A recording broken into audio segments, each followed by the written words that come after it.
دوستای عزیز و مهربونم، سحر هستم، راوی کانال داستان‌های عاشقانه با سحر.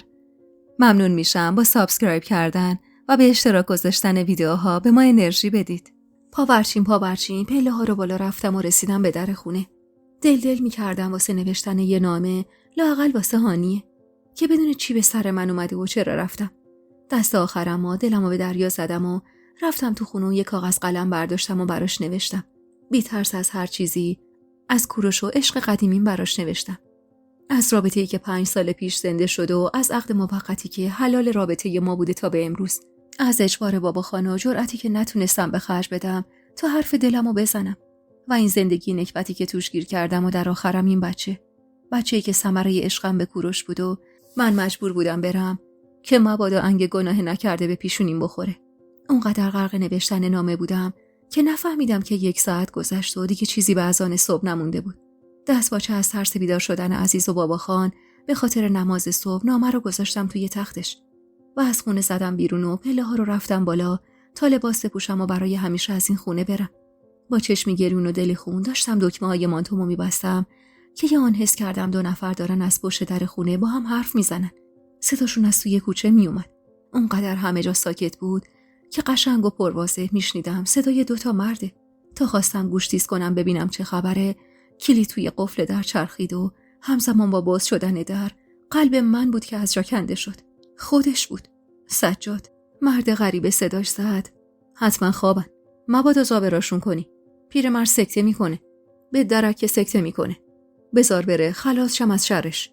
1 ماه تموم به خاطر شاوارگی کشیدم بس نبود. الان اومدم خودشو اون سوگلیشو رسوا کنم.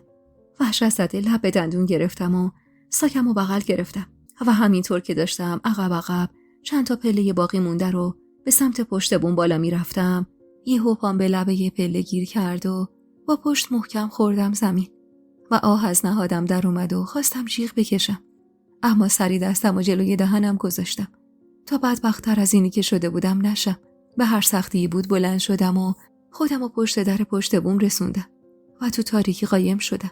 صدای پای پرهرسش که با افتخار و عصبانیت روی زمین میکوبید به راحتی میتونه اهل خونه رو بیدار کنه و دیگه نیازی به داد و هوار کردن نبود. ولی مگه سجاد لذت این افتخار رو از دست میداد؟ نه. جلوی در خونه بابا خان که رسید بی‌معطلی و با شدت در رو باز کرد و شروع کرد هوار کشیدن. کجای خان علی خان؟ داری وضو میگیری؟ نگیر آقا جان. نگیر که نمازت قبول نیست تا وقتی یه زن بدکاره تو خونه داره نفس میکشه. یهو تموم تنم یخ بست و دستمو به دیوار گرفتم. کارم تموم بود. سجاد کمر همت بسته بود به بدبخت کردن من و هیچ جوره هم کوتابیا نبود.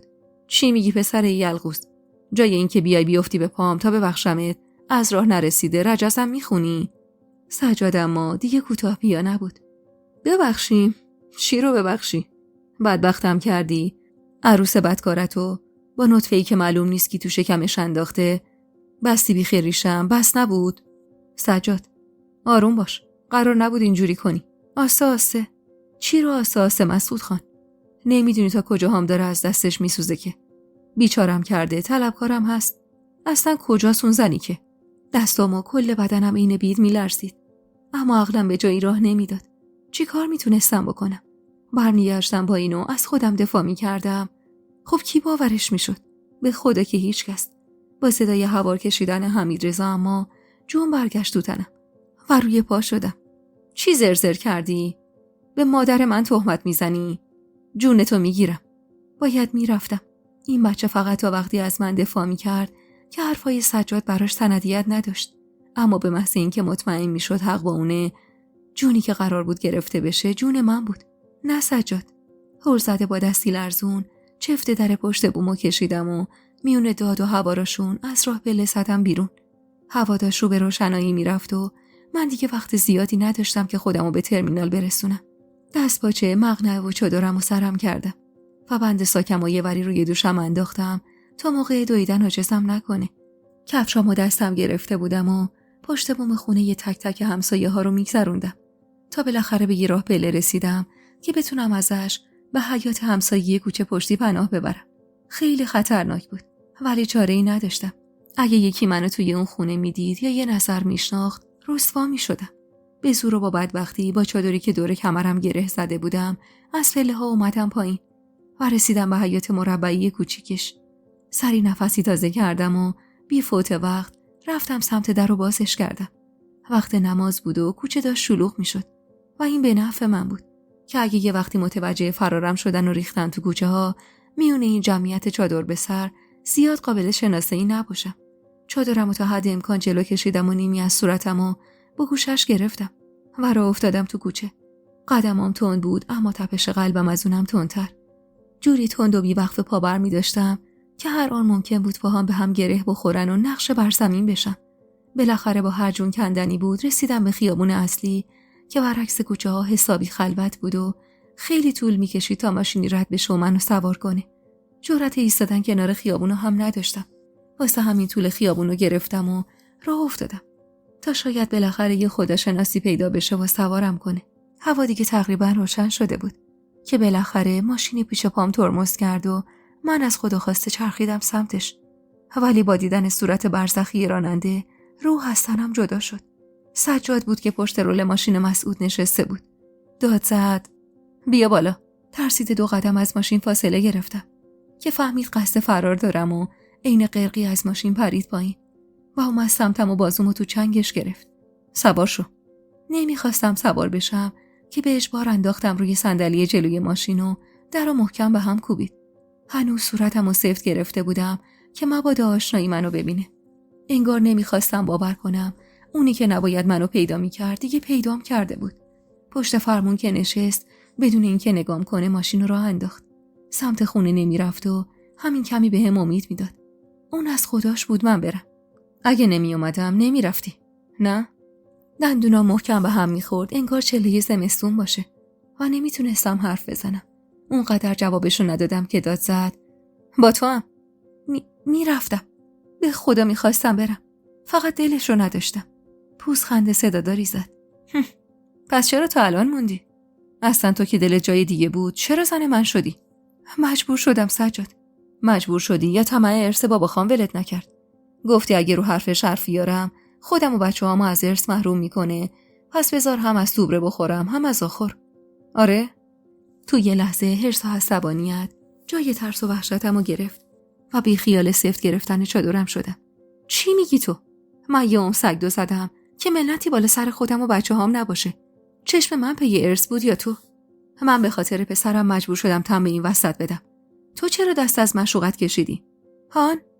بود زده نگام کرد. انگار باور نمی کرد که حقیقت اینطور مثل سیلی توی صورتش فرود بیارم. ولی من به هر کسی هم بدهکار بودم، به سجاد یکی بدهی نداشتم. واسه همینم بدون هیچ ترس و نگرانی از آبی که دیگه از سرم گذشته بود داد می زدم و دل پرم و خالی می کردم. والا خوب رویی داری. اصلا همین تو نبودی که قبل رفتنم اون پیرهن جذب لعنتی رو تنت کرده بودی که به خیال خودت رامم کنی؟ با یادآوری اون شب که پاک فراموشش کرده بودم دوباره شروع کردم لعنت فرستادم به خودم و با عصبانیت گفتم غلط کردم، اشتباه کردم، خام حرف 4 تا خاله خانباجی شدم. همون شبم پشیمون شدم و خواستم اون لباس کوفتی رو در بیارم، اما نمیدونم سر و کله تو یهو از کجا پیدا شد و بی هوا وارد اتاقم شدی. با چشمای قرمز برگشت سمتم. نخیر، بگو اون بچه‌ای که تو شکمم بود و واسش پدری پیدا نمی‌کردم و می‌خواستم بندازم گردنت. حرفش اونقدر سنگین و تلخ بود که حتی زبونم تا به جواب دادن نداشت و انگار بند اومده بود، اما باید حرف می‌زدم. گرچه سجاد آدمی نبود که بیگناهی منو باور کنه، ولی باید لااقل خودمو سبک می‌کردم. اون موقع نمی‌دونستم. به جان بچه‌هام قسم که البته نیازم نیست واسه تو بخوام جون بچه‌هامو قسم بخورم. اون موقع نمیدونستم چه بلایی سرم اومده. به خدا که اگه 1% میدونستم چی در انتظارمه، قهر و غضب حمیدرضا رو به جون میخریدم، ولی هرگز زنت نمیشدم و با خودش میرفتم. کی هست حالا این مردی که یه خوش غیرت که معشوقه آبستنشو ول کرده رفته حاجی مکه؟ چند لحظه ای فکر کردم که آیا راستش رو بهش بگم یا نه. بعد با خودم خیال کردم اینکه سجاد حقیقت رو بدونه چه ضرری برای من داره. واسه همین گفتم کوروش، پسر مشواقه رو ننه سغرا. یهو جوری پاشو روی ترمز گذاشت که با سر رفتم تو شیشه جلو و چادر از سرم افتاد. پس راست میگفتن که دل پسر ننه سغرا پیش توه. من مطمئن بودم هیچ وقت عاشق مجید نبودی. دیگه برام مهم نبود اینا رو از کجا میدونه. فقط میخواستم هرچه سریعتر دست از سرم برداره و بره. هر زده چادرمو جلو کشیدم و رو صندلی درست نشستم. تو رو خدا راه بیفت. با یه لبخند مشکوک رو لبش دوباره راه افتاد و وحشتی به دلم انداخت که هیچ دلیلش رو نمیدونستم. راه ترمینال رو پیش گرفته بود ولی خیالم از بابتش راحت نبود. واسه همین گفتم چرا میذاری برم؟ نیم نگاهی بهم انداخت و خندید. انگار تو دلش عروسی به پا بود. چرا نذارم بری؟ رفتن تو آرزوی من بود. وقتی دیدم رفتی نه تنها ناراحت نشدم که حتی خوشحالم شدم که تو بشی عروس فراری و من بشم پسر خوبه. من عین بابا خان و پسرت، رگ غیرتم قلمبه نشده. واسه من فقط سما مهمه. تو که نباشی سما میاد میشه تاج سرم. از این حجم از خفت و حقارتی که باعث بانیش خودم بودم بغضم گرفته بود.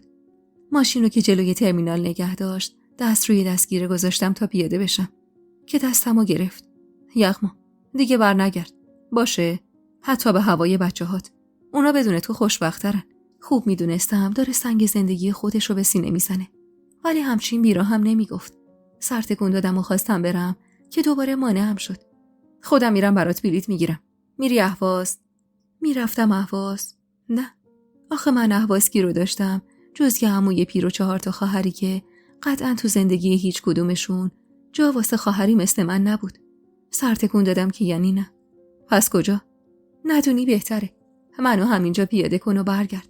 چیزی که نگفت فهمیدم مجاب شده و تا خواستم از ماشین پیاده بشم یه مش پول گذاشت روی پام. اینا تنها پولیه که الان دارم. مسعود برام فرستاد. زیاد نیست ولی پول سفرت میشه لااقل. با نفرت نگاهی به پولا انداختم. چقدر بدبخت و حقیر شده بودم که این بچه جغله داشت واسه خلاص شدن از شرم پول ریخت و پاش میکرد. تا خواستم پولشو پس بدم دستمو چنگ زد. مال خودته. حتی 1/5 اون پولی که ازت بردمم نیست. راست میگفت. چرا یادم نبود تموم دارو ندارم و همین آقا به جیب زده بود و با معشوقش فلنگو بسته بود. پولو برداشتم و بی خداحافظی از ماشین پیاده شدم و درو محکم به هم کوبیدم تا بلکه کمی از حرصم خالی بشه و اونقدر جلوی در ترمینال وایسادم و زل زدم به صورتش که بالاخره مجبور شد ماشینش رو روشن کنه و بره. از رفتنش که مطمئن شدم راه افتادم سمت باجه و یه بلیط گرفتم واسه زنجان. امید داشتم کوروش هنوز توی اون خونه باشه. گرچه امیدم کاملا واهی بود ولی تنها راه نجاتم بود. بلیطو به اسم خودم نگرفتم. اسم یکی از همکارامو دادم که اگه یه وقتی حمیدرضا اومد اینجا نفهمه کجا رفتم. تا نزدیکای ظهر صبر کردم تا اتوبوس بالاخره پر شد و حرکت کرد. کل این مدت اما دلم عین سیر و سرکه می جوشید. جوری که تو تاریک ترین و دور از دیدترین نقطه ترمینال نشسته بودم و نگاهم به کیک و ساندیسی بود که از درد گرسنگی به خاطر بچه‌ای تو شکمم گرفته بودم. ولی دست و دلم به باز کردنش نمی رفت. تمام فکرم پی بچه‌هام بود. علل خصوص هانیه. یعنی الان نامه رو خونده بود. چی به سر دختر بیچارم می اومد. شاگرد راننده که یه دستمال یزدی نمدار دور گردنش بود و تا همین چند لحظه پیش داشت باهاش شیشه جلوی اتوبوس رو پاک می‌کرد داد زد. مسافرای زنجان یه ربع دیگه حرکته. صبر کردم تا کل مسافرا سوار بشن. بعد برم واسه سوار شدن. آخه وحشت داشتم از این که سوار اتوبوس بشم و قبل از حرکت حمیدرضا و بابا خان بیان بالا و پیدام کنن. واسه بار 5 که صداش در اومد از رو زمین بلند شدم و دویدم سمت اتوبوس. دیگه وقت رفتن بود. باید بعد از 20 سال از این شهر و آدماش دل میکندم. باید پاره های تنم و جا میذاشتم و میرفتم. کاری که ای کاش قبل از این رسوایی کرده بودم. صندلیم بغل دسته یه پیرزن بود. کنار پنجره. نشستم سر جام و شاید راننده بلیطمو ازم گرفت. سر ظهر بود و خیابونا حسابی شلوغ. حتما الان خونه ی بابا خان غوغا به پا بود. اتوبوس روشن شده همزمان بغض چنگ انداخت به گلو. یه زحمتم به پای این زندگی با این فرار و رسواییش به باد میرفت. ولی مگه چاره دیگه‌ای هم بود؟ اتوبوس که روشن شد چادرمو کشیدم رو صورتم و شروع کردم به گریه کردن. پشیمون بودم. پشیمون از این که روز اول تو روی بابا خان نایستادم، که با این ازدواج کوفتی مخالفت نکردم. پشیمون بودم از این زندگی و بیگداری که با آب زده بودم. منی که 5 سال تموم خودداری کرده بودم. ای کاش شب آخرم در کنار کوروش وا نداده بودم. حالم بد بود و به کارایی که در گذشته انجام داده بودم فکر می‌کردم. از نظرم همشون اشتباه بود. اما ته دلم می‌دونستم عشق به کوروش درست ترین کار زندگیم بوده. اونقدر گریه کردم که پیرزن بیچاره به صدا در اومد. مادر جان، چرا اینقدر دلت پره؟ چی به سرت اومده که اینجوری شونه‌هات میلرزه و عین ابر بهار گریه میکنی؟ بدون اینکه چادرمو پس بزنم یا حتی تلاشی واسه دیدنش کنم، به گریه کردنم ادامه دادم. چند لحظه بعدم مادرانه در آغوشم گرفت. میگذره مادر، این روزا همش میگذره. همون جوری که روزای خوشمون گذشت. به روزای خوش زندگیم فکر کردم. کم بود یا زیاد؟ نمیدونم. زندگی کنار مجید اصلاً عاشقانه نبود. ولی روزای خوششم کم نبودن. یا همین 5 سالی که با ترس و اضطراب در کنار کوروشم گذشته بود. کنار عشق زندگی و به سرعت برق و باد گذشته بود. راست میگفت پیرزن. روزای خوش زندگیم چنان زود گذشته بود که انگار هیچ وقت نبود. ولی روزای تلخش همیشه کش می اومد. عین این 2 ماه بی خبری از کوروش و زندگی به عنوان زن سجاد.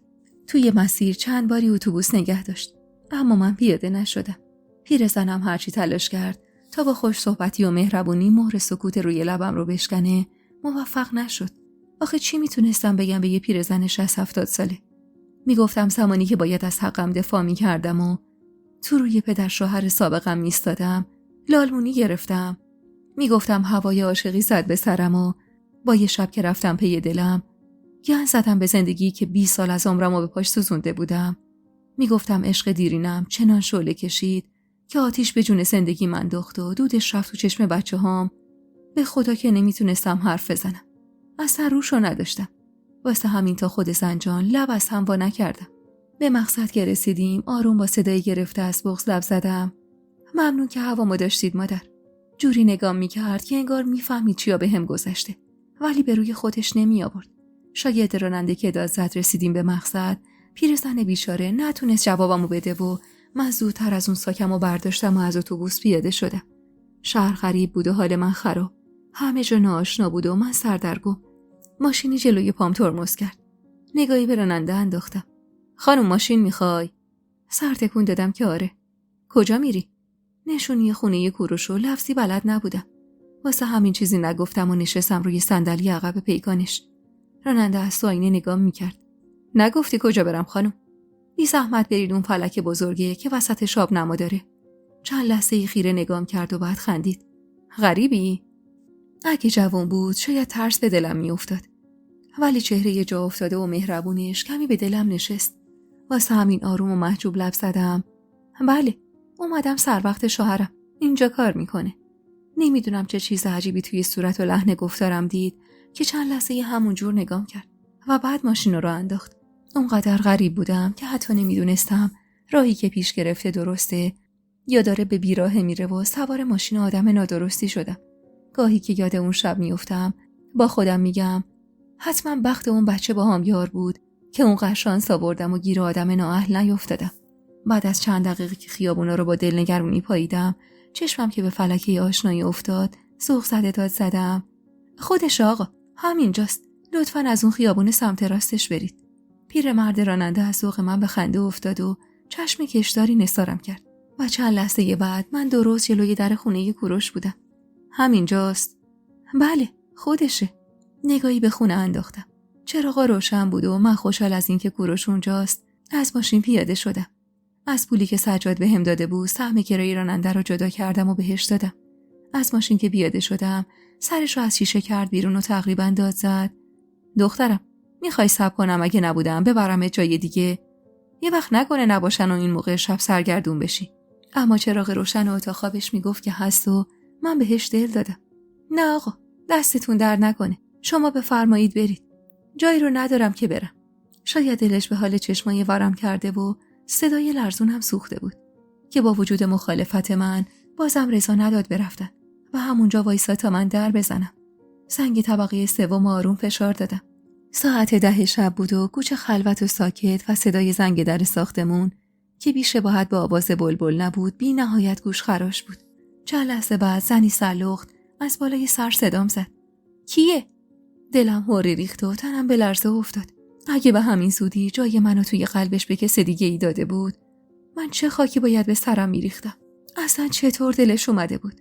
افکارمو پس زدم و آروم و با ترس و لرز چند قدمی عقب رفتم تا بتونم از پنجره طبقه 3 نگاش کنم.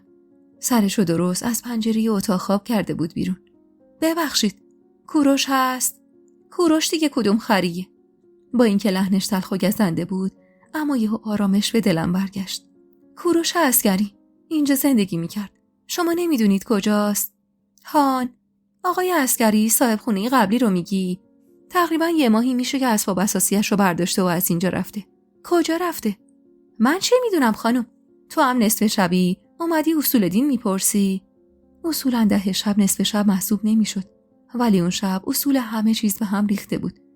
هیچ چیزی سر جای خودش نبود، درست مثل کوروش.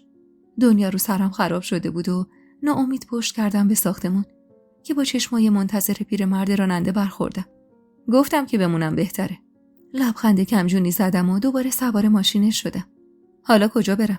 دیگه جایی رو نداشتم. کلافه و سردرگم لب گزیدم. باید برم اهواز. آخه این وقت شب چاره‌ای ندارم. اینجا غریبم و کسی رو ندارم. تو تاریکی کوچه چشمای چروکش روی هم فشار داد و چند لحظه بعد لب وا کرد. دخترم، اگه سوء تفاهم نمیشه برات، شبو بیا بریم خونه ما. حاج خانم و دخترا خونن. یه امشبو بعد بگذرون، فردا صبح علل طلوع خودم میبرم ترمینال. گرچه لحنش پدرانه و دلسوز بود، ولی جرأت اعتماد کردن نداشتم و اصلا درستم نبود. لبخند قدرشناسانه‌ای زدم. خیلی ممنونم، ولی باید زودتر برم اهواز. اگه میشه منو ببری ترمینال ببینم ماشین گیر میاد یا نه. ناچار سر تکون داد و راه افتاد. و دیگه توی مسیر نه اون حرفی زد نه من. به ترمینال خالی و خلوت که رسیدیم لب وا کرد. بعید میدونم این وقت شب ماشینی باشه. اگرم باشه از این شخصیاست که خدا تو من پول میگیرن. امنیت هم ندارن. تو هم که تنها. گرچه داشت حرف حق میزد، ولی ناچارن کرایه ماشینش رو روی صندلی جلو گذاشتم و ازش تشکر کردم و سری پیاده شدم. فقط 2 اتوبوس تو ترمینال بود که جفتش خالی و خاموش بود. راه افتادم سمت باجه که پیرمرد صدام زد. دخترم، کاری که از دستم برات بر نیومد. لااقل اینو بگیر، تو غربت نیازت میشه. تموم کرایه‌ای که بهش داده بودم و بهم برگردون. هر چقدرم که اصرار کردم که لااقل نصفشو بگیره گوش نکرد و رفت. ساعت تقریبا 11:30 شب بود و من تنها زنی بودم که اون حوالی پرسه میزد. پشت باجه بلیط فروشی جوونکی در حال چر زدن بود که تقی به باجه زدم. آقا، تکونی خورد و با چشمای پر از خواب زور زد بهم. واسه اهواز بلیط داری؟ جوری چپ چپ نگام کرد که انگار ارث پدرش رو خورده بودم. این وقت شب حالت خوش خانوم؟ واسه کی داری؟ مستقیم که نداریم، ولی فردا صبح ساعت 8 یه اتوبوس میره تهران. میتونی سوار اون بشی. بعدم از تهران بری اهواز. ناچار سر تکون دادم. پس بده بهم یه بلیط. با همون چشمای خوابالود یه بلیط تهران بهم داد. 9 ساعت تا حرکت اتوبوس وقت بود و من جایی واسه موندن نداشتم. دور و برمو نگاه کردم. برهوتی بود و وهمناک. ولی بچه که نبودم. باید از پس خودم برمی اومدم. دست آخر یه نیمکت پیدا کردم کنج فضای ترمینال که دور از چشم بود و خلوت‌تر از هر جای دیگه‌ای. بهش پناه بردم و همونجا نشستم. شکمم غار و غور می‌کرد. اما اگه به خاطر اون طفل معصوم نبود، هیچ توجهی بهش نمی‌کردم. مجبور شدم از همون کیکی که ظهر گرفته بودم بخورم. اما از شیرینی زیادش حالم به هم خورد. هوا خنک بود و با همون چادری که روی پاهام کشیده بودم میشد تا صبح دوام آورد. ولی ترسمونم نمیداد. علل خصوص که هر از چندگاهی ماشینی، موتوری چیزی از کنارم رد میشد و ته دلم خالی میشد. تا دمدمای صبح دوام آوردم و پلک نزدم. ولی از یه جایی به بعد دیگه طاقت نیاوردم و پلکام سنگین شدن و روی هم افتادن. چشم که باز کردم هوا کاملا روشن شده بود و ترمینال تقریبا شلوغ بود. دست با از روی نیمکت بلند شدم و چادرم رو جلو کشیدم و به ساعت مچیم نگاه کردم که 7:45 نشون میداد. وحشت زده از جا موندن از اتوبوس تهران دویدم سمت باجه و صفو به هم زدم که زنی داد زد: هوی خانم، مگه ما اینجا برگ چغندریم؟ بی توجه به قال و قیلش داد زدم: آقا، اتوبوس تهران رفت. نگاه بی تفاوتی به هم انداخت و کمی سرش رو به سمت پارکینگ خم کرد. اون قرمز است، داره راه میفته. نایستادم جمله کامل از دهنش در بیاد و هراسون دویدم سمت اتوبوسی که چیزی نمونده بود از ترمینال خارج بشه. بی ترس از زیر گرفته شدنم پریدم جلوش که مجبور بشه وایسه و دویدم سمت در ورودیش. راننده میر غضب‌وار نگام میکرد. شاگرد راننده دست باچه اومد سمتم. چته خانم؟ چرا همچین میکنی؟ آقا من جا موندم. منم مسافر شما. بلیطو که گذاشتم کف دستش کمی آروم شد و با دست صندلی ته ماشین رو نشونم داد. باشه، برو سر جات بشین. نفس راحتی کشیدم و راه افتادم سمت صندلی ته ماشین که هر 3 تا جای بغل دستش پر شده بود. بی توجه به نگاه خیره باقی مسافرا نشستم روی صندلی کنار پنجره و ماشین چند لحظه بعد با صلوات مسافرا راه افتاد. نفس عمیقی که از سر آسودگی کشیدم تازه یادم افتاد چند ساعتی روی اون نیمکت بی در و پیکر خوابم برده بود و شاید کسی ساکم رو زده باشه. تمام ترسم به خاطر علنگوهای مارال بود. وحشت زده زیپ ساک رو کشیدم و لباسمو کنار زدم و با دیدن برق طلایی رنگ علنگوهاش نفس آسوده‌ای کشیدم. کاش میشد با همین چندرغازی که سجاد بهم داده بود خودمو برسونم به کوروش و چوب حراج به علنگوهای زن بیچاره نزنم. راه زنجان تا تهران به قدر سالی طول کشید. به تهران که رسیدیم از شدت گرسنگی چشمام سیاهی میرفت. اما تمام پولی که برام مونده بود پول یه بلیط اهواز بود و نهایتاً یه بیسکویت. واسه ساعت 2 یه بلیط اهواز گرفتم، یه بیسکویت هم از باجه گرفتم و نشستم روی صندلی تا وقت حرکت اتوبوسم بشه. ترمینال تهران اما به شدت شلوغ بود.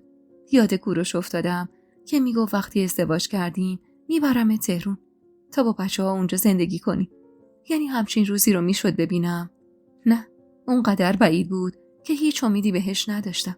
صدای قار و قور شکمم که بلند شد به اجبار بیسکویتو باز کردم و بیمیل یه دونه توی دهنم گذاشتم که همون لحظه مادر و پسری کنارم نشستن که بوی خوش غذاشون سرمستم میکرد. عین بچه‌ها زل زدن به لقمه توی دستشون. چنان بویی داشت که آب از دهنم راه افتاد. شاید ساندویچ سیب زمینی و تخم مرغ بود با کره فراوون. ساندویچ مورد علاقه من و مجید. گفتم مجید، یعنی داشت منو میدید؟ از دستم دلخور بود یا عصبانی؟ کاش میشد باهاش حرف بزنم، ببینم آهش پشت سر من و زندگیم هست یا نه.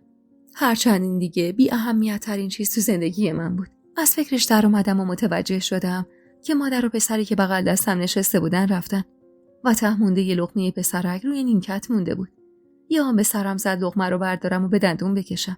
اون قدری که اون لحظه گرسنه بودم و هوس اون لقمه خوش رو به دلم افتاده بود که هیچ کاری ازم بعید نبود.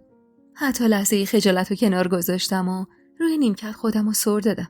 لقمه رو برداشتم و اومدم گاز بزنم که یهو با خودم فکر کردم نکنه از کار من راضی نباشن و مال حرومی به خورده بچه توی شکمم بدم. من همیشه سعی داشتم بچه‌هامو به بهترین شکل تربیت کنم و نمیدونم کجای زندگیم پامو کج گذاشته بودم که حمیدرضا اونقدر تلخ و بددلبار اومده بود. البته اخلاق بد و تلخ حمیدرضا صدقه سری تربیت بابا خان بود، نه تربیت من. لقمه رو که تقریبا نون خوش شده ای بود ریز ریز کردم و روی زمین ریختم واسه گنجیشکا و یه دونه بسکویت از توی پاکتش در آوردم و گوشه لپم گذاشتم تا حواسم سرکوب بشه. بالاخره بعد از کلی جون کندن و طی کردن زمان طولانی وقت حرکت اتوبوس رسید. اما با هر بار شنیدن اسم اهواز از زبون راننده و شاگردش قلبم به تپش میافتاد. اهواز شهر آب و اجدادی من بود. شهر شیرینم. شهری که تمام کودکیمو توش گذرونده بودم و پدر و مادرمو توش به خاک سپرده بودم. شهری که توش عاشق شده بودم و از دست داده بودمش. اهواز همیشه واسه من شیرین بود. اما حالا طعم تلخی که با هر بار شنیدن اسمش ته وجودم میشست برام عجیب و غریبه بود. دلهرم اونقدر زیاد و حالم اونقدر عجیب بود که خدا میکردم راه کش بیاد و حالا به مقصد نرسم. ولی آخرش که چی؟ آسمون خدا رنگ شب خودش گرفته بود که رسیدم به شهرم. ساک به دست در حالی که چادر از سرم روی شونه هام افتاده بود از اتوبوس پیاده شدم و به خاطر اینکه حتی یه قرونم ته کیفم نمونده بود مجبور شدم تا خونه ننه صغرا رو پیاده گس کنم. تنه بی جونم و توی خیابونا میکشوندم و با اضطراب به این فکر میکردم که با چه رویی میخوام برم در خونه ننه صغرا. اگه کوروش اونجا نباشه چی؟ اون وقت باید چه خاکی به سرم بریزم؟ یعنی باید میرفتم آوار میشدم رو زندگی خواهرام. اما نمیشد. اونا اگه ماجرای عاشقیمو میشنیدن قطعاً طردم میکردن و حتی واسه یه لحظه هم نگاهم نمیداشتن. به خودم که اومدم دیدم بعد از 2 ساعت بی‌وقفه راه رفتن رسیدم پایین شهر. 2 روز جلوی در خونه ننه صغرا. خونه همون خونه بود، با همون در آهنی سنگ زده و رنگ رو رفته. با هزار ترس و لرز بسم اللهی گفتم و دستم رو زنگ در فشار دادم و خیلی سری برداشتم و از در فاصله گرفتم. منتظر بودم هر آن اون پیرزن ریزه میزه با چادر گلدار گره شده به کمرش غرغر کنان در رو برام باز کنه، ولی نکرد. هرچی دندون سر جیگر گذاشتم خبری نشد که نشد. 2 باره و 3 باره زنگ در رو فشار دادم تا اینکه بالاخره پنجره همسایه روبرویی با قیژ بلندی باز شد. چی شده خانم؟ چه خبرت دستتو گذاشتی رو زنگ؟ صابرامون کردی. چرخیدم سمتش. سلام. با ننه صغرا کار داشتم. نیستن؟ چی کارش داری؟ فامیلشی؟ بله، از راه دور اومدم. تو چه فامیلی هستی که نمیدونی ننه صغرا بیمارستانه؟ هر زده چادرم رو جمع کردم. چرا؟ چیزیشون شده؟ نه، خودش که نه. پسر بدبختش تصادف کرده، چند هفته از دستش بنده. یهو با این حرفش چشمام سیاهی رفت و واسه لحظاتی هیچ جا رو نمیدیدم. وقتی سوی چشمام برگشت دستمو به دیوار گرفتم و گفتم کدوم یکیشون؟ همون آخریه دیگه، کوروش. خیر ندیده شب و روز پیرزن بیچاره رو یکی کرده سر یه خاطرخواهی مسخره. الانم آشولاش افتاده کنج بیمارستان. خدا میدونه زنده بیرون بیاد یا نه. تمام جونم به لرزه افتاد. کوروش من تصادف کرده بود. چند هفته توی بیمارستان بود و من خاک بر سر خبر نداشتم. اونقدر دست باچه بودم که بی تشکر و خداحافظی راهمو گرفتم برم که یهو صدام زد.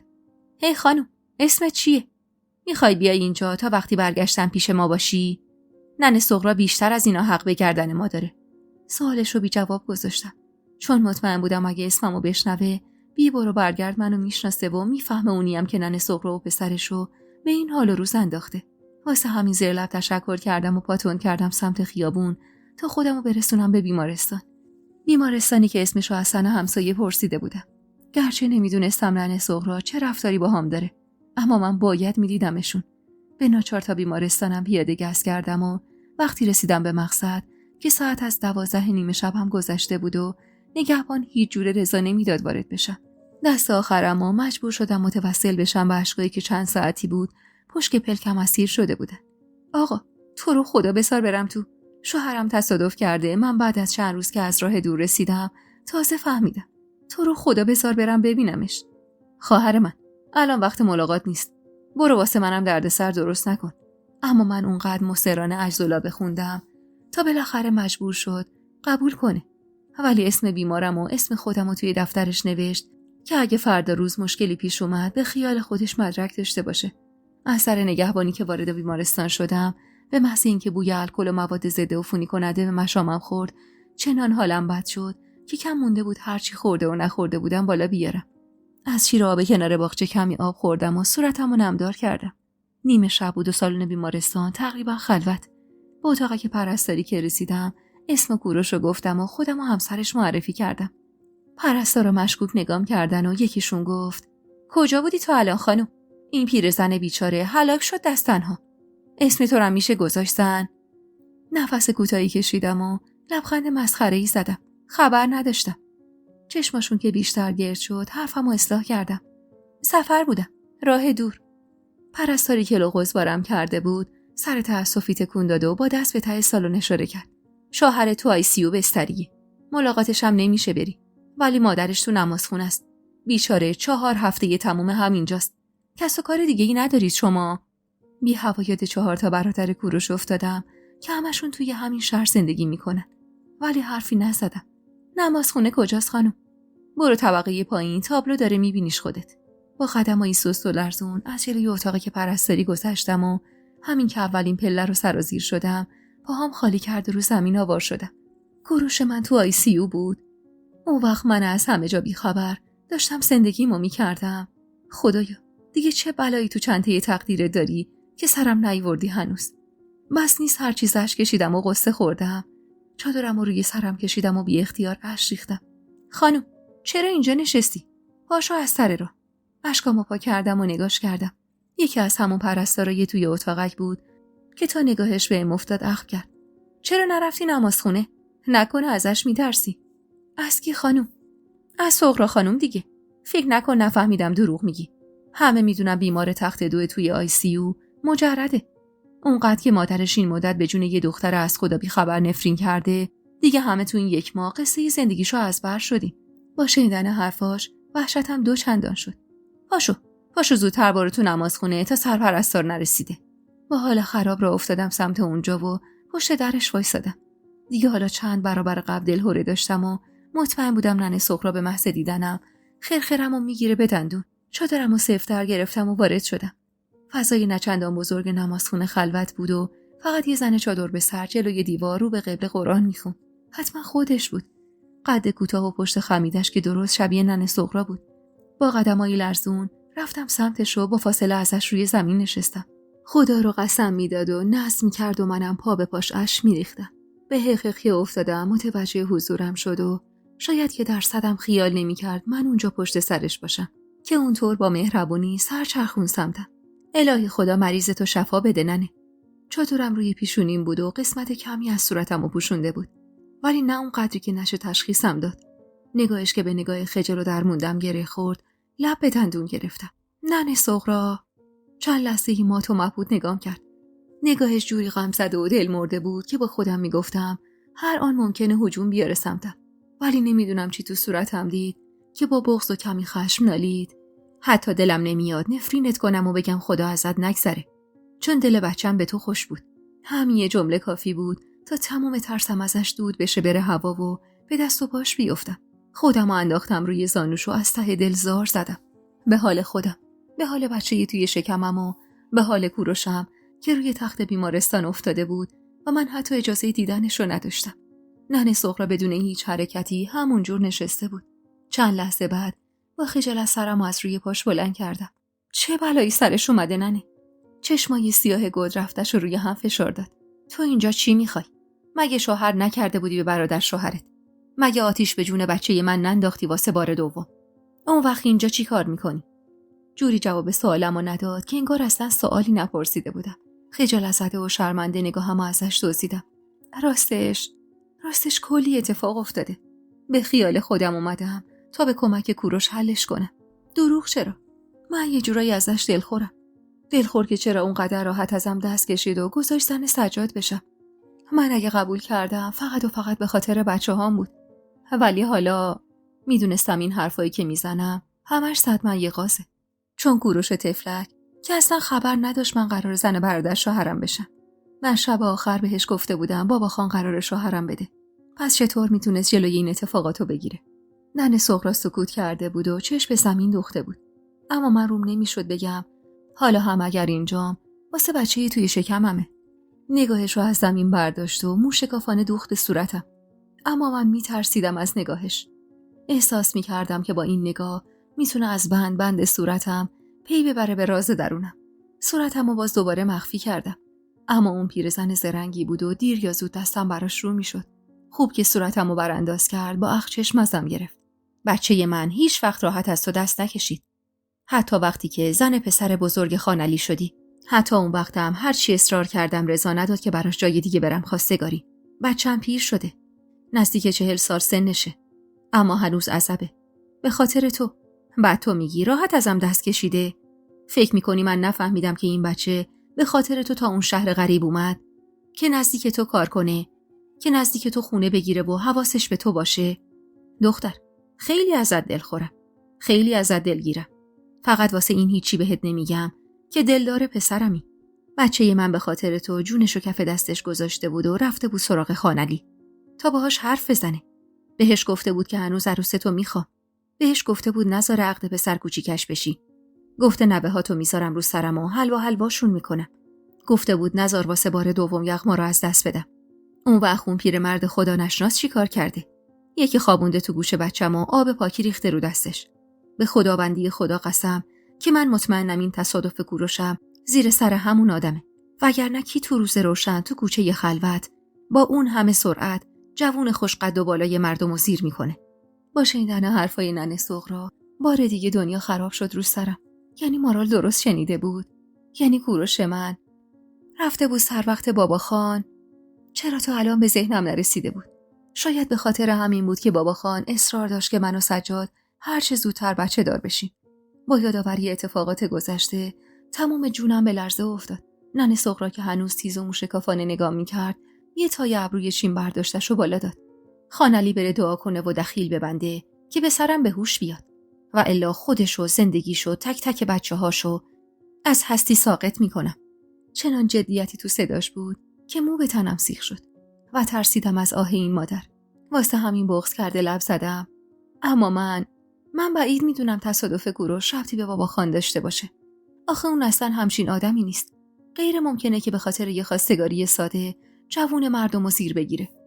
پوزخند پرهرسی به سادگی من زد. دختر، تو خیلی ساده‌ای. اگه ساده نبودی که حال روز تو و پسر من الان این نبود. خان علی بدتر از اوناشم میکنه که مبادا ناموسش بیفته سر زبون مردم. در ضمن نگفتی چی شد که پاد باز شد به این شهر و از اون زندگی دل کندی؟ باید چی بهش میگفتم وقتی به عقد پسر کوچیک بابا خان در اومدم فهمیدم بچه کوروش رو به شکم میکشم. واسه همین مجبور شدم از اولادم دل بکنم و تو سن 30 سالگی پا به فرار بذارم. چی میگفتم بهش؟ نه روی گفتنشو داشتم نه جرأتشو. ولی غافل از این که ننه سغرا با اون همه تجربه و پیراهنایی که تو این 70 سال سن پاره کرده بود، از دو زدن نگاهم و رنگ پریده و دستایی که همواره میلرزید پی به سر درونم برده بود. سکوت که کردم خودشو کشید سمتم و دستمو توی دستش گرفت و گفت دختر، دل چرکینم ازت. اونم نه به خاطر اینکه تحت قاریم الان اینجا روی تخت بیمارستان افتاده، چون اونو خدای بالا سر بهم قوت قلب داده که بهم برمیگردونه. اما دل چرکینم چون جوون نازنینم 20 ساله به خاطر تو عذب مونده. به خاطر عشق تو. حالا هم فقط یک کلمه بهم بگو. حلاله یا حرام؟ که ای کاش حلال باشه که دل ببندم بهش. که بگم حالا که بعد از 20 سال اومدی، لااقل دست پر اومدی. که چشم به راهش از دنیا نرم. که دستم از گور بیرون نمونه واسه خاطر کوروشم. گیج و سردرگم نگاش کردم. دست چروک و لرزونش رو روی شکمم سر داد. یه آن ته دلم خالی شد و خودم رو پس کشیدم. از ترس بود یا شرم نمیدونم. ولی ننه سغرا مطمئن بود بچه‌ی توی شکمم مال پسرشه. و تنها غمشم اون لحظه حلال و حرام بودنش بود. لب گزیدم و سرم انداختم پایین و با صدایی که از ته چاه بیرون می اومد گفتم حلاله. ما موقتاً محرم هم بودیم که بابا خان نذاشت دائمی بشه. چنان لبخند دلنشینی زد که یه آن فراموشم شد من و اون توی بیمارستانی هستیم که کوروش تو بخش آیسیوش بستریه. انگار دنیا رو بهش داده بودن. دستشو نوازشوار روی شکمم حرکت داد و قطره اشک از چشمش چکید. خندش جون گرفت و بعد از آنی به گریه تبدیل شد و دستشو از روی شکمم پس کشید و روی صورتش گذاشت. لبخند روی لبم ماسید. یادم اومد پدر بچم روی تخت آیسیو خوابیده و معلوم نیست که دوباره اون چشمای عسلی مهربونش رو باز کنه یا نه. کاش زودتر به هوش بیاد. بچم آرزوش بود ازت یه دختر داشته باشه. یه دختر که چشماش دقیقاً شبیه تو باشه. همینجور سیاه. همینجور کشیده انگار که خدا تو چشماش سرمه کشیده. بغضم گرفت. کوروش نازنینم حتی از رویاهای زندگیش با من واسه ننه سغراش گفته بود. از دختری که همیشه آرزوش بود. از چشمایی که همیشه اینجوری توصیفش میکرد. بغض راه گلومو بسته بود که ننه سغرا بلند شد و سر جاش وایساد. پاشو دختر. نشستی اینجا که چی؟ پاشو برو به پرستار بگو خودت هم پرستاری. برو بالا سر شوهرت. بهش رسیدگی کن. اون قدری که به سر من خاطر تو رو میخواست مطمئنم اگه بالا سرش بری چشم وا میکنه. جون تو تنش برمیگرده. بهش مژده بده. بگو که به آرزوش رسیده. بگو که ننه سغرا آرزو به دل از دنیا نمیره. بگو که اگه بیدار بشه دومادیشو با حموم دهم خودت یکی میکنم و رخت عروسی تن جفتتون میکنم. بچه‌تون رو بغل میکنم و تو محل جار میزنم. خان علی این دفعه شکست خورده. با گریه و خنده اشکامو پس زدم. چنان قدرتی گرفته بودم که حس میکردم حتی زور جنگیدن با بابا خان و عزیز و تک تک خاندانشونو هم دارم. ننه سغرا عاشق بود. عاشق کوروش. پسر تحت قاریش. پسری که زبون گرم و نرم داشت. دل مهربونش دریا بود و چشماش به شیرینی عسل. پا شدم و با هم رفتیم به اتاق پرستاری. اما قبل از من ننه شروع کرد به حرف زدن و به پرستارا گفت که عروسش درس پرستاری خونده. وقتی عروسش صدام زد تک تک پرستارا با بهت نگام کردن. از چشمای سرخ و برم کرده جفتمون به راحتی میشد فهمید که سر دلمون برای هم وا شده. ننه سغرا اونقدر گفت تا تونست سرپرستار بخش رو راضی کنه که من برم بالا سر کوروش. لباس مخصوص پوشیدم و کلاه روی سرم گذاشتم و وارد بخش آیسیو شدم. اما از اون دقایقی که وارد اون فضا شدم اونجا بوی کوروشم رو میداد. نفسای کوروش من اونجا دم و بازدم شده بود. 3 تا تخت بود که روی دومیش کوروش خوابیده بود. از همون دم درم میتونستم تشخیص بدم. قد و قامت بلندش، موهای مجعدش که حالا زیاد از حد بلند شده بود و تحریشی که صورت مهربونش رو پوشونده بود، با اون موجه‌های بلند فرخورده که روی صورتش سایه انداخته بود. ته دلم خالی شد. تا حالا هیچ وقت اینجوری ندیده بودمش. کوروش واسه من توی این 5 سال نماده یه مرد قدرتمند بود که میشد به راحتی بهش تکیه کرد. به زور خودمو کشوندم سمت تختش. جای جای بدنش سرم بست بود. وطن برهنش زیر دستگاه بود. به تحریشش آروم دست کشیدم. صورتش گرم بود و جای امید داشت. دستشو تو دستم گرفتم و لب زدم. سلام عزیز دلم. منو ببخش. ببخش که اونقدر بی‌عرضه بودم. ببخش که نتونستم مثل تو دل و جرأت به خرج بدم و پای دلم وایسم. حتی الانم روم نمیشه بگم اگه اینجام دلیلش بچه‌ای توی دلمه. و اگه نبود من الان اینجا نبودم. اگه اینجام فقط واسه خاطر اینه که دختر دل و جرأتشو بهم داد. عین خودت کوروش. قوی و محکم. کوروش جانم. بلند شو که من و این بچه و ننه سغرا جز تو هیچ کسی رو تو این دنیا نداریم. بذار لااقل این بار که توی زندگیم دل و جرأت به خرج دادم زمین نخورم. کوروش اگه تو نباشی به حقیق که افتادم نتونستم حرفمو کامل کنم. حتی دوست نداشتم به نبودنش فکر کنم. از دیدن صورت مهربونش زیر اون تحریش و انبوهی از شیلنگ اکسیژن و ماسک پنهون شده محروم بودم. ولی بیشتر از همه چشمای بستش بود که عذابم میداد. اشکامو پس زدم و ادامه دادم.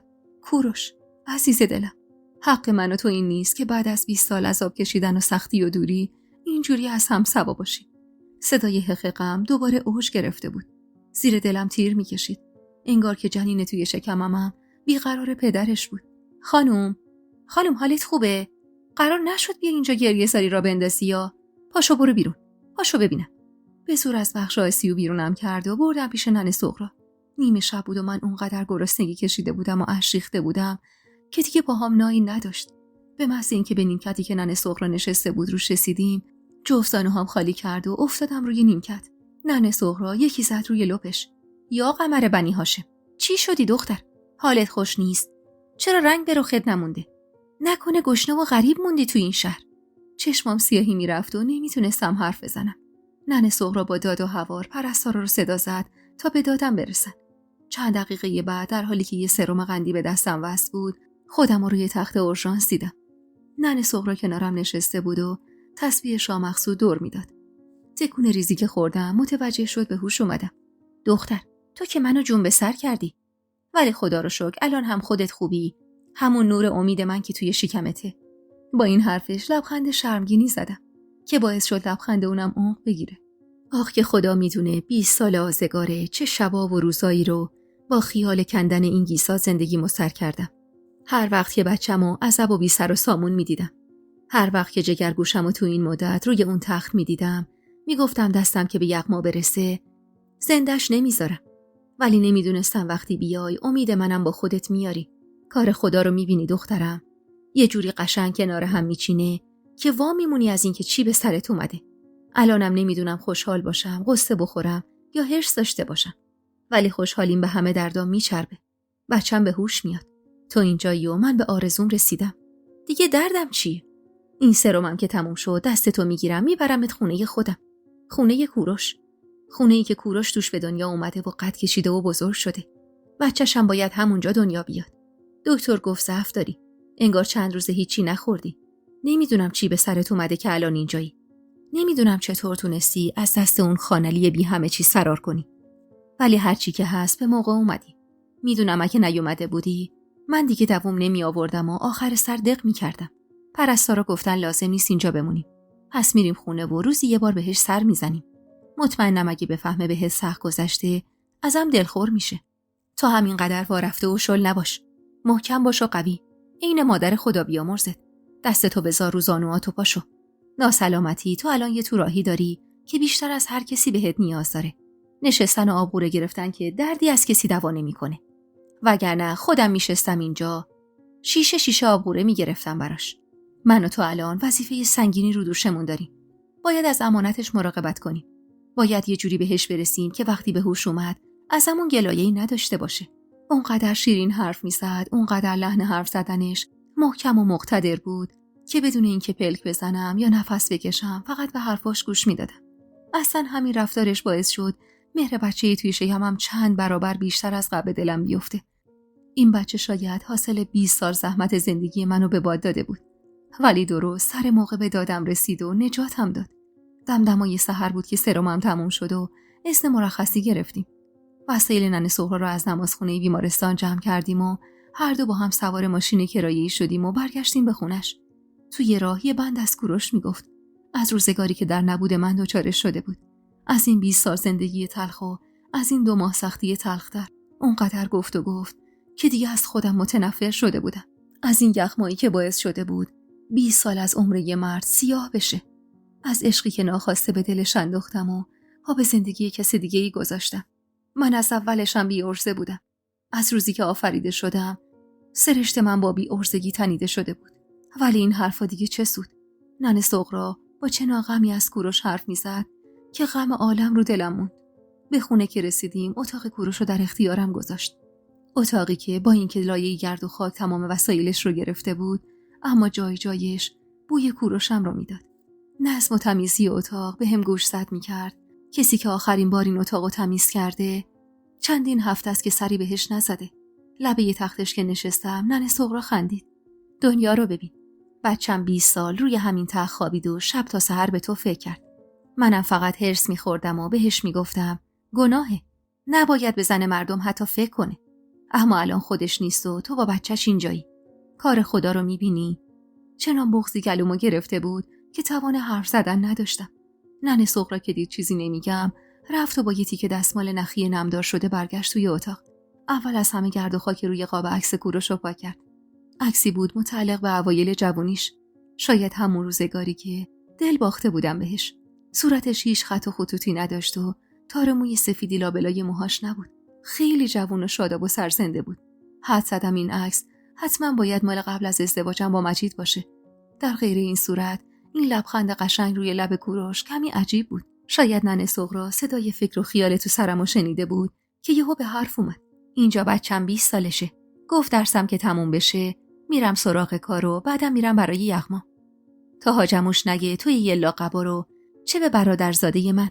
ولی 1 به 2 نرسیده خبر عقدت با پسر خانعلی کل محل رو پر کرد. خیال میکردم چند وقتی که از عروسیت بگذره داغ عشقتم از سرش میپره. ولی نپرید. همه گفتن جادو جنبلش کردی. گفتن چند سال که بگذره یادش میره. گذشت و یادش نرفت. بچم مجنون شده بود. شب و روز مشت به سینم کوبیدم و گفتم اگه زن نگیری عاقت میکنم. ولی به خرجش نرفت که نرفت. میدونست که حرفم باد هواست. کوروش جگرگوشه من بود. همدم و همرازم بود. همه کسم بود. قسم خورده بود تنهام نمیذاره. ولی به خاطر تو گذاشت. من پیرزن و سر پیری ول کرد اینجا تا اون شهر غریب رفت چون شنیده بود شوهرت مرده. مردم گفتن زن بیوه یه بچه دار نگیر واسه جگرگوشت.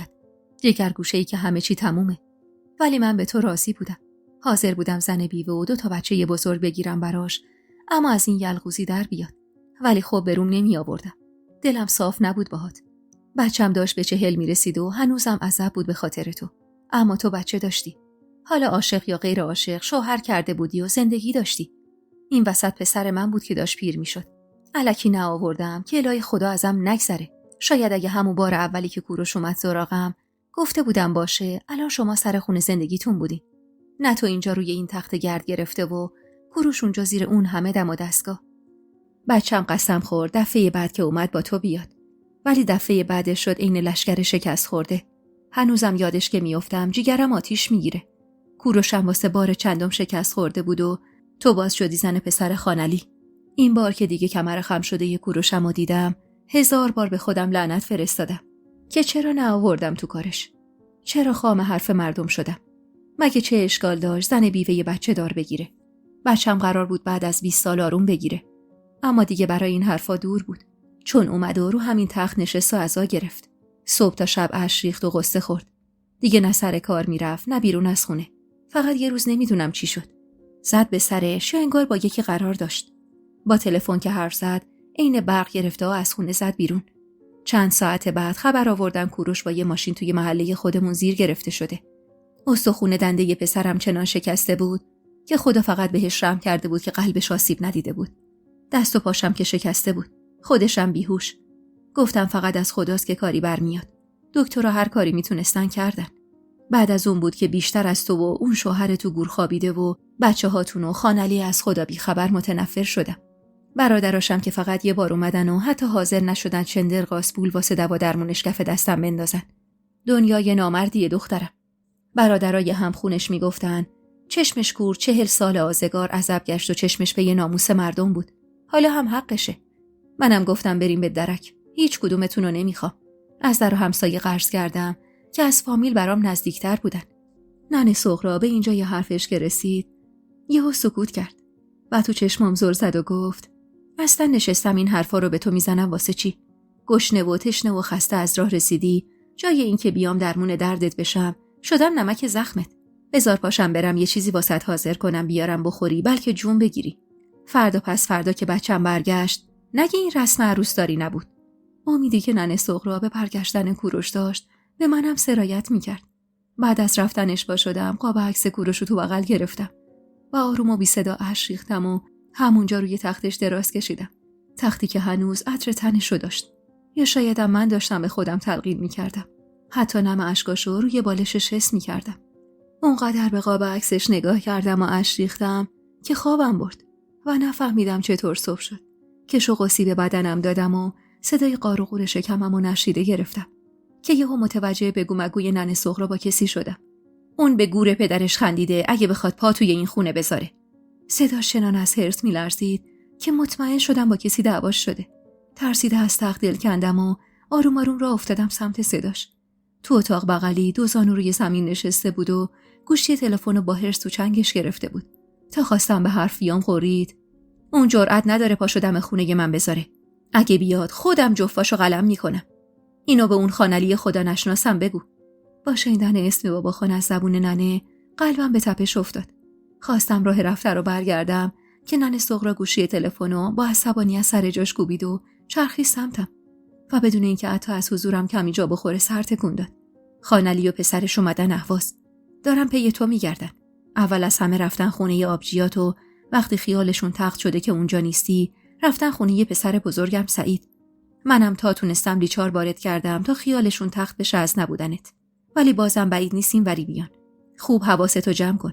فعلا از خونه نزن بیرون تا برن گورشونو گم کنن.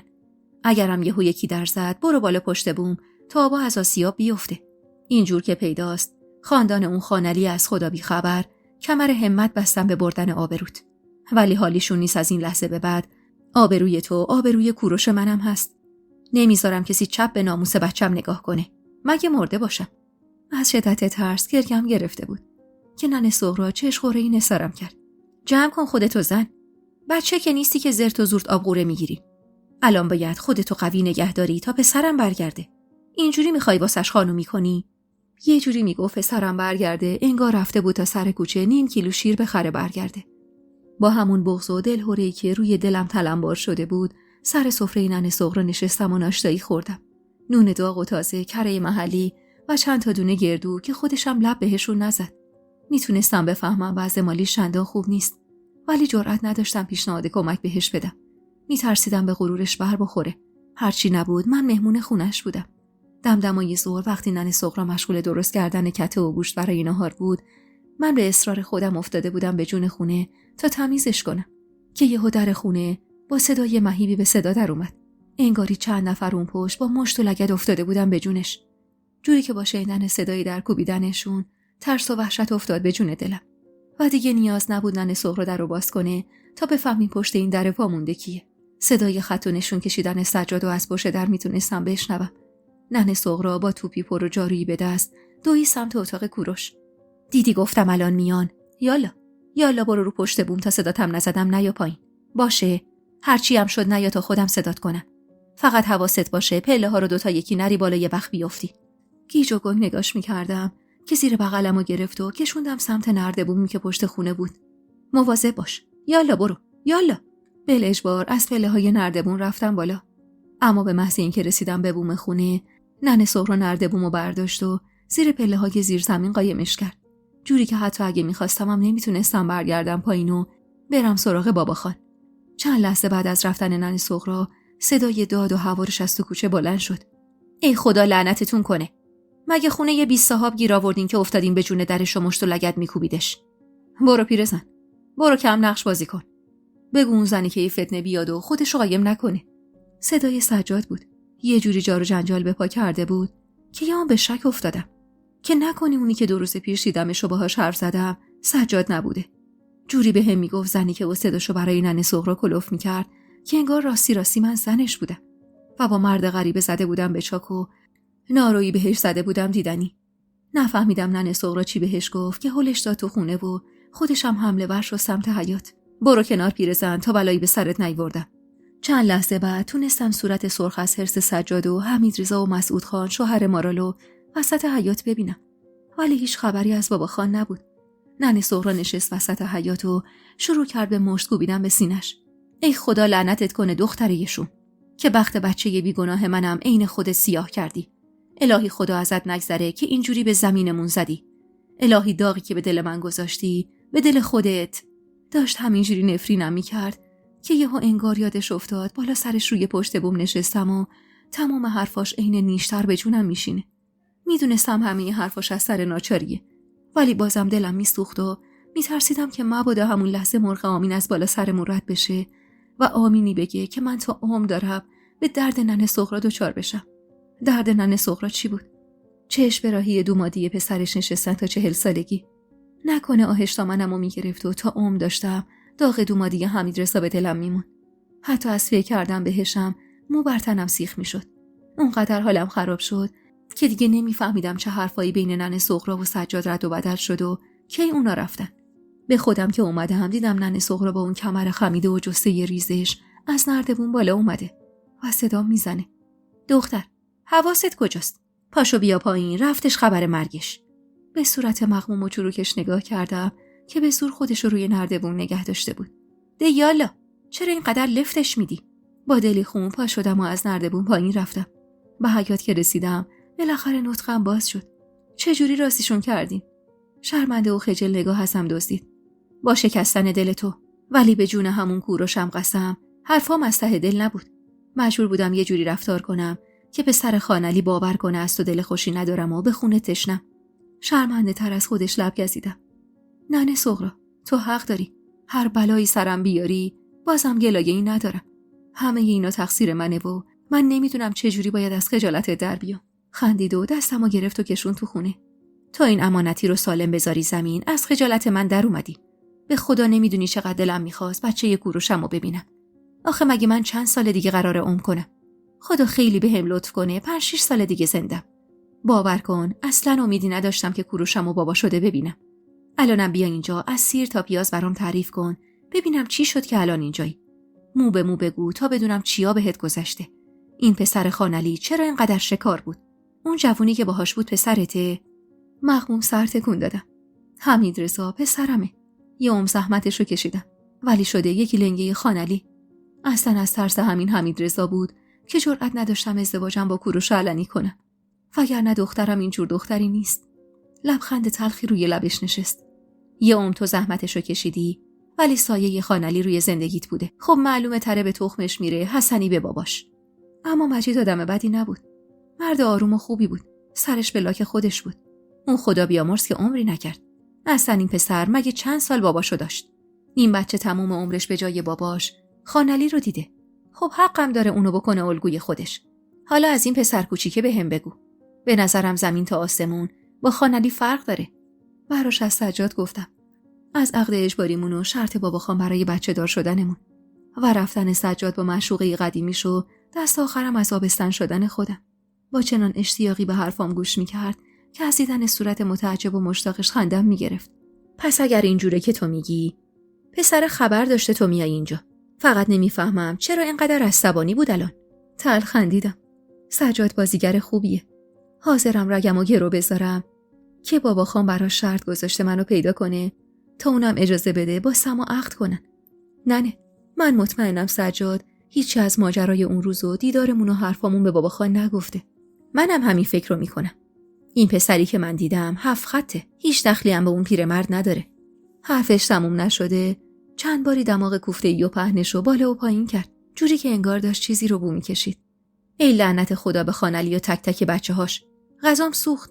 ننه سغرا که دوی سمت آشپزخونه فکر منم پرکشی سمت مجید و نفرینی که ناخواسته حوالش شده بود. اگه بخوام منصفانه بگم، مجید بهترین آدم اون خانواده بود و هیچ گناهی هم تو بدبخت شدن من نداشت. اون که نمیدونست من قبل از اون کسی رو میخواستم. اما خب انگار همیشه تر و خوش با هم میسوزن. بعد از خوردن کته و گوشتی که تقریبا نصف بیشترش سوخته بود، ننه سغرا تصمیم گرفت بره بیمارستان سر وقت کوروش. اما من هر چی اصرار کردم قبول نکرد منو با خودش ببره. دختر، تو بمون خونه، درم رو کسی باز نکن. ممکنه اینا همین اطراف کشیک بدن تا بتونن پیدات کنن. بهتره یه چند روزی خونه نشین بشی. ناچارن قبول کردم و ننه سغرا رفت و من موندم و خودم. اما عجیب دلتنگ کوروش بودم. دلم میخواست میتونستم و پرواز میکردم به سمتش واسه دیدنش. و واسه چند لحظه هم که شده کنارش میشستم و باهاش حرف میزدم. با رفتن ننه سغرا چنان حس غریبی بهم دست داد که دوباره پناه بردم به اتاقش و قاب عکسش رو تو بغلم گرفتم. کاش زودتر برگردی کوروش. کاش بیایی و کنارم بمونی. من یکی دیگه طاقت روزای تلخ و سخت رو ندارم. یه عمره که دارم بلا و مصیبت میکشم. دیگه چوب خط تحملم پر شده. الان فقط دلم میخواد تو باشی تا بتونم با خیال راحت سر روی شونت بذارم و تا ته دنیا دیگه به چیزی فکر نکنم. اما دقیقاً همون لحظه‌ای که قاب عکس کوروش رو به سینم فشار داده بودم و اشک میریختم، حس کردم از توی حیاط صدای پا شنیدم. صدای شبیه به پریدن کسی از روی دیوار. وحشت زده از اتاق دویدم بیرون و درست تو آستانه در با 2 چشم سیاه برخوردم. جوری با نفرت نگام میکرد که تنم به لرزه افتاد. میدونستم اینجایی. مطمئن بودم جز این عوضی‌ها کسی رو بهت نمیده. لحنش پر از تحقیر بود. حالا که خودش علیل شده قاب عکسش رو بغل میگیری؟ نکنه اون توله ناپاک توی شکمتم قراره با این عکس بزرگ کنی. بغض داشت خفم میکرد. این که پسر خودم، جگرگوشم، کسی که خودم به دنیا آورده بودمش و بزرگش کرده بودم، داشت اینجوری با هم حرف میزد. برام از مرگم بدتر بود. اخمامو در هم کشیدم و گفتم با من اینجوری حرف نزن. من هر کاری کردم به خاطر تو بود. به خاطر من؟ به خاطر من رفتی با غریبه خوابیدی؟ به خاطر من ازش حامله شدی؟ به خاطر من انگشت نمایی شهرمون کردی؟ کاش جای بابا تو مرده بودی. تو. حرفا شوری بود که اون لحظه صدای شکستن قلبم رو به وضوح شنیدم. اگه میبینی باهاشون اومدم دنبالت فقط واسه خاطر این بود که یه جا گیرت بندازم و از شر زن کثیف این تو خلاص شم. ولی حالا که فلاکت تو میبینم میفهمم ارزش نداری که بخوام خودمو به خاطرت بدبخت کنم. الانم اینجام که بهت بگم واسه من و هانیه تو دیگه مردی. پس هیچ وقت دیگه بر نگرد. ما تو مبهوت نگاش میکردم که پوزخند پرهرسی زد. بمون پیش همین پیرزن علیل و تا آخر عمر عذاب بگیر واسه پسرش که شرف نداشت. ولی یادت نره که من و بابا خان آدمی نیستیم که بذاریم یکی به ناموسمون چپ نگاه کنه. اون وقت ما خیلی راحت از کنارش رد بشیم. اون مردک اگه الان رو به قبله دراز افتاده واسه خاطر اینه که ما اینجوری خواستیم. هر لحظه بیشتر از قبل ته دلم خالی میشد و حالم خراب. یعنی راستی این حال و روز کوروش واسه خاطر بابا خان و حمید رضا بود. حالا هم بشین و بسوز که با این بی‌آبروییت هم بچه‌هاتو از دست دادی، هم جوون مردمو بیچاره کردی، هم یه بچه ناپاک تا آخر عمر عین آینه دق جلو چشمته. این حرف آخرش بود که چش تو چش بهم زد و رفت. سر جام خشکم زده بود و به جای خالیش نگاه می‌کردم. عین یه کابوس بود. اگر رد کفشش روی قالی و بوی عطرش توی دماغم نمونده بود، به خودم و عقلم شک می‌کردم. چطور میشد یه پسر وایسه جلوی مادرشو این چرندیاتو بارش کنه؟ همونجا روی زمین نشستم. تو سرم غوغا بود. یکی داد میزد میگفت حمید رضا حق داره. تو آبروشو بردی. یکی هم میگفت تو هیچ گناهی نداری. یکی واسه ننه سغرا قصه میخورد. یکی دلنگرون هانیه بود. تا شب همونجا نشستم و اونقدر فکر کردم که احساس کردم دیگه مغزم از هر چیزی تهی شده. هوا تاریک شده بود و من هنوز همونجا نشسته بودم که ننه سغرا برگشت. تا چشمش من افتاد، سگرمه‌هاشو در هم کشید. چرا اینجا نشستی دختر؟ چرا چشمات کاسه خونه؟ گریه کردی؟ من تو رو با خودم نبردم که حالت خراب نشه. گفتم بمونی خونی به این بچه برسی. بعد تو نشستی دوباره آبقوره میگیری؟ دوست نداشتم به ننه سغرا بگم که پسرم در نبودش اومده اینجا. اما تا کنارم زانو زد و نشست، نگاهش افتاد به جای پای حمید رضا روی فرش. رده یک کفش بزرگ و مردونه. قبل از اینکه بخواد فکری کنه یا حرفی بزنه، خودم دهن باز کردم. شما که رفتین، یهو حس کردم یکی از دیوار خونه پرید تو حیاط. تا به خودم اومدم، دیدم حمید رضاست. خب، بوق کرده شونه بالا انداختم. هیچی دیگه. کلی لیچار بارم کرد و رفت. نباید میذاشتم ننه سغرا از اون حرف حمیدرضا بویی ببره. پیرزن اونقدر کفری بود که فقط خدا میدونست اگه میفهمید چه کارا که نمیکرد. که البته حقم داشت. همین. ترسیده سر تکون دادم که یعنی آره و اون مشکوک‌تر نگام کرد. یعنی این همه به خودش زحمت داد بیاد بهت فوش بده و بره؟ چرا به کسی نگفت تو اینجایی؟ اینا که میخواستن قل و زنجیرت کنم ببرنت. گفت نمیخوام برگردی. گفت واسه ما تو دیگه مردی. اون عصبی بوده یه چیزی گفته. مگه میشه بچه با مادرش قهر کنه؟ الان هرس داره. 4 صباح دیگه یادش میره. تو هم پاشو. لازم نکرده اینقدر هرس بخوری. پاشو کمک کن من این جیگرای مرغ و کباب کنم واسه شام بخوریم. به کیسه توی دستش نگاه کردم. قد یک کف دست جگر مرغ بود که حتی از بوشم حالم به هم میخورد. میدونستم از سر ناچاری و دلسوزی اینا رو خریده. پیرزن بیچاره که درآمدی نداشت و حتما دخل و خرجش با کوروش یکی بود. و حالا هم که کوروش روی تخت افتاده بود، کفگیرش به ته دیگ خورده بود. واسه همین با خودم تصمیم گرفتم صبح که ننه سغرا از خونه رفت، منم پشت بندش بزنم بیرون و علنگوهای مارا رو بفروشم و کمی واسه خونه خرید کنم. گرچه دلم نمیخواست علنگوهاشو از دست بدم، ولی چاره چه بود؟ معلوم نبود این وضعیت تا کی ادامه پیدا میکرد. اون شب ننه سغرا جیگرا رو کباب کرد و به زور به خوردم داد. اما خودش نون و پنیر خورد. پیرزن بیچاره جسم و جون درست درمونی نداشت. حالا هم واسه خاطر من و بچه‌م از خورد و خوراک معمول خودش هم زده بود. فردای اون روز ننه سغرا قبل از نهار از خونه رفت بیرون. کل آشپزخونه رو گشتم، اما واسه اینکه بتونم نهار درست کنم هیچی پیدا نکردم. واسه همین چاره جز بیرون رفتن و فروختن علنگوها نداشتم. چادرمو سر کردم و صورتمو پوشوندم و با ترس و لرز از خونه زدم بیرون. اما دلم عین سیر و سرکه میجوشید. میترسیدم تو شهر با سجاد یا حتی بابا خان برخورد کنم. شاید اصلا بابا خان اومده بود، اما خودشو جلوی ما آفتابی نکرده بود. فقط خدا میدونه اون روز با چه حال خراب و عذابی تو شهر گشتم تا یه طلا فروشی پیدا کردم که راضی شد علنگوهای ما رو ازم بخره. پولی که از فروختن علنگوها یدم شد شاید واسه 5-6 ماه کفاف میداد.